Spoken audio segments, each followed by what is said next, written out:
The man accused of riding a dirt bike recklessly in Albany, seriously injuring a UAlbany student, walked into a courtroom today while handcuffed. 25-year-old Austin Bryett was arraigned on serious charges.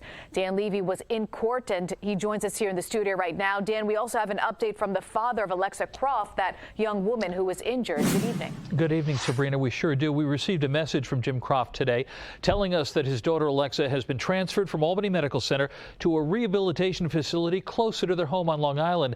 That way, he says, Alexa can continue to fight through many obstacles in her everyday life.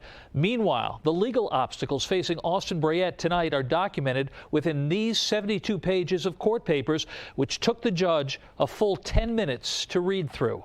Friday morning's appearance in front of an Albany City Court judge for Austin Bryett comes roughly 1 month after a late-night romp through city streets on an illegal dirt bike. Albany police say they are certain it was the 25-year-old Bryett in a mask and in the saddle when 19-year-old University at Albany freshman Alexa Croft was run down and seriously injured on April 26th.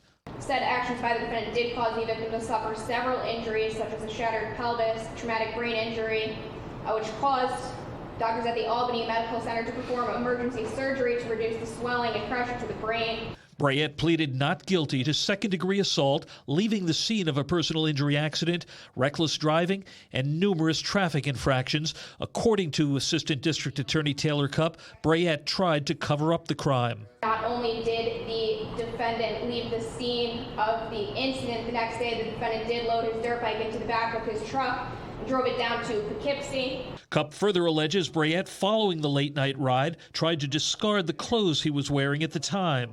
These are still allegations right now, and I'm really not going to speak any more about any of the facts and circumstances of this case. The facts and circumstances of the case forced Judge Joshua Farrell to set bail at $100,000. How would you describe your client's emotional state right now, his demeanor?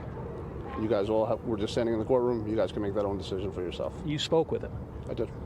Does he seem remorseful? Does he seem upset? Does he seem bothered by any of this? Like I said, any other comment that I give would be wholly inappropriate right now.